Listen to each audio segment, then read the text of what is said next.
10-Minute Jazz Lesson Podcast, episode 289.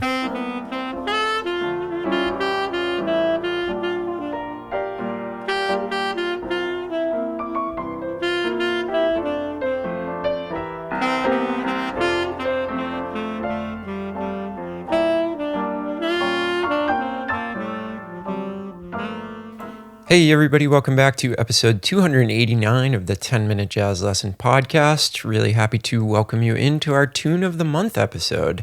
And as you probably guessed, after the Lick of the Month episode, we are going to be looking at After You've Gone this month as our tune. Before we jump into the show, as usual, just wanted to remind everybody or let you know if you're new to the show that this is a listener-supported podcast, which means we do not have any advertisements. And instead, we rely on listeners like you to support the podcast directly and keep these shows coming out week after week in high quality. The way you can support this podcast directly is through the Patreon platform, and you can find that by going to 10minutejazzlesson.com, clicking on one of the Patreon banners. It'll take you over there, allow you to sign up and get instant access to everything that we've ever put out, all 289 episodes. And we do put out PDFs and audio examples with every single episode, and you can check out the different tiers and what it will cost you to get all of those rewards on our Patreon site. Wanted to give a quick shout out to the one new patron this week. Thank you to Steve for becoming a $5 patron, and of course to the over 350 patrons we have over there, some who have been supporting us for years at this point. Thank you so much. You really are the reason that this show keeps going. So again, go over to our website, 10minutejazzlesson.com, click on one of the Patreon banners, get yourself signed up today. All right, so last week on our Lick of the Month episode, we took a look at Patrick Bartley's solo on After You've Gone, and this week I wanted to highlight that tune. We'll talk about the changes a little bit, and we'll go over the etude that I have prepared for you over this tune. So if you do have the PDF, grab it and let's look at the chord progression together, because this is a bit of an odd tune. There's some really, really cool stuff going on in this tune that I just wanted to chat about really quickly. So first things first, this is actually a 20-bar form. We don't see that too often. Usually we're either dealing with 16, 24, 32-bar forms, but this one actually comes in at 20 measures. So it has a little 4-bar extension at the end, and that's what takes it from that 16-bar mark to the 20-bar mark. Second thing is, this is in concert B flat, but what you will notice is that it actually starts in the key of E flat major. And what's happening right at the top of this tune is that we get the 4 chord, which is of course E flat in the key of B flat, and then we get the minor 4 chord. Now typically we do see this in a lot of traditional tunes, but usually this is one of the last things that happens in the tune. So let's say we're looking at a 32-bar form. Usually we see that 4 to minor 4 back to 1 closer to the end of the tune, like in the last 8 measures is where we would typically see that chord progression. And it's an extremely effective way to get back to 1 without doing a 2-5-1, 4, minor 4, 1. That progression sort of has its own gravity to it that's different than a 2-5-1, but in my opinion, just as effective, maybe even more effective. I really love all the tunes that do that 4, minor 4, 1, and you can find a ton of them when you're dealing with music from this era, a little bit more of traditional jazz music. So let's check out what that 4, minor 4, 1 sounds like in this case. So we start with E flat major 7. And then we go to E flat minor 6, and then to B flat 6. Check it out one more time.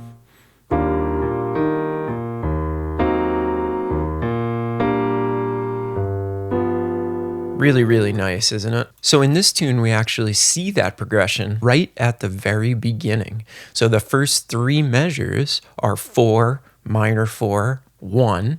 And then we get a 6 chord in bar 4, and then we get our 5 of 5, 5, 1 in bars 5, 6, and 7.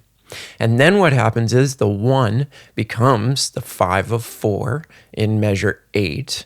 And we go back to that 4 minor 4 1. So that first 8 bars is really, really interesting.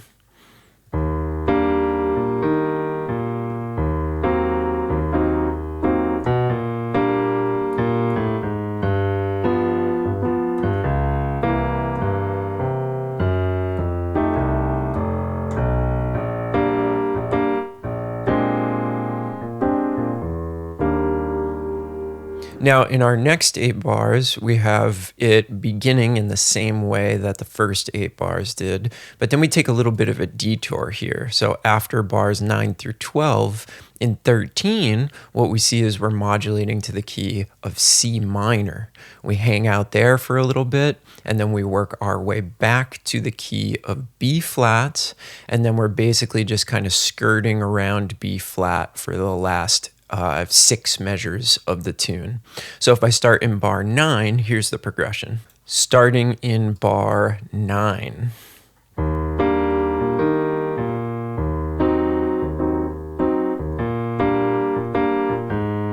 Now we go to C minor.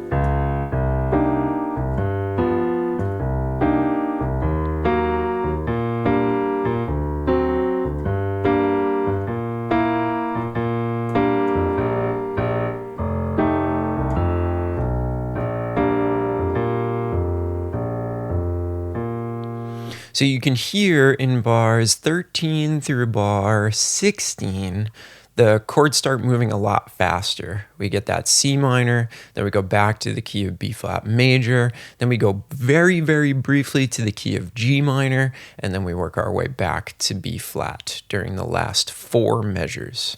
So what a great progression, just one of my favorites. Now you'll also notice that I wrote this etude over a much slower tempo than what we heard from Emmett Cohen's group with Patrick Bartley in it. Typically, I have played this tune at kind of a medium slow swing tempo, and I love playing it there.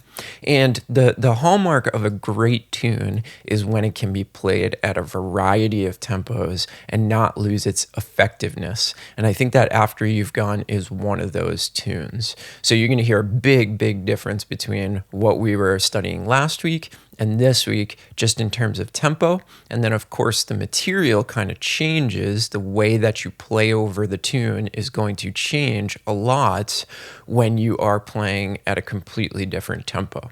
All right, so let's talk about the etude a little bit. A couple of things that I want you to investigate in the etude. One thing is, you remember the Q&A episode from last month where we talked about trad versus more modern jazz, and we talked about using the 6 instead of the 7 a lot more.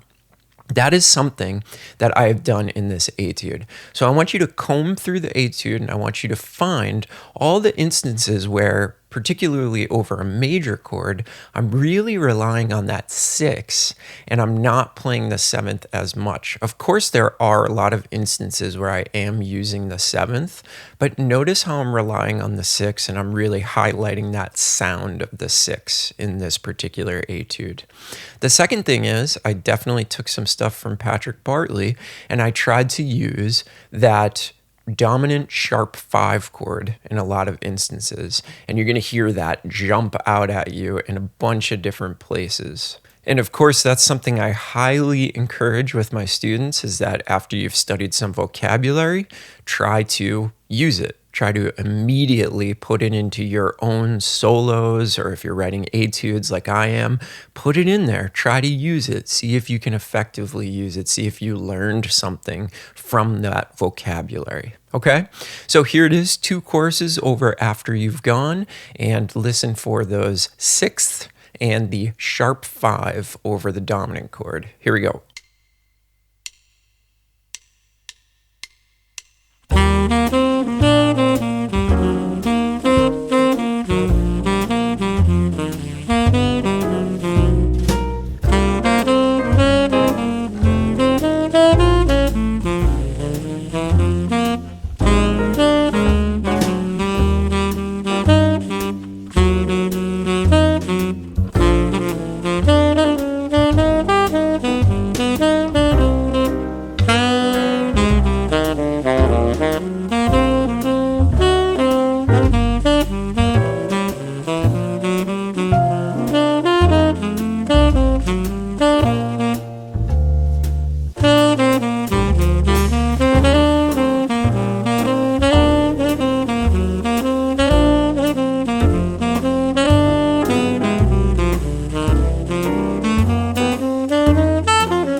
All right, so I really hope you enjoy that etude. I hope you can find some useful things in there and just have some fun playing it.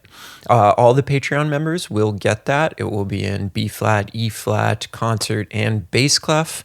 And the $5 patrons will get a demo of that plus backing track for after you've gone. So if you want to get all those materials, please go over to our website, 10minutejazzlesson.com, click on one of the Patreon banners, get signed up, and you get instant access to all of that stuff. Hope you enjoyed the episode. I had a ton of fun writing an etude over this tune. It is one of my favorite chord progressions out there, and this is a tune that I think everybody should know. So go and learn the melody and get those chord changes underneath your fingers, and this music just makes me really happy. So if you have any questions, you can get in touch with me on the 10-Minute Jazz Lesson Community Facebook group, or you can always email me at 10minutejazzlesson@gmail.com, and I'd be happy to get back to you. Hope everybody has an awesome weekend, and as always, I hope everybody's staying safe and healthy out there, and we will talk to you soon. I'm going to play the etude one more time here at the end of the episode, and we'll see you next week with a brand new episode. Have a good one, everybody. Bye.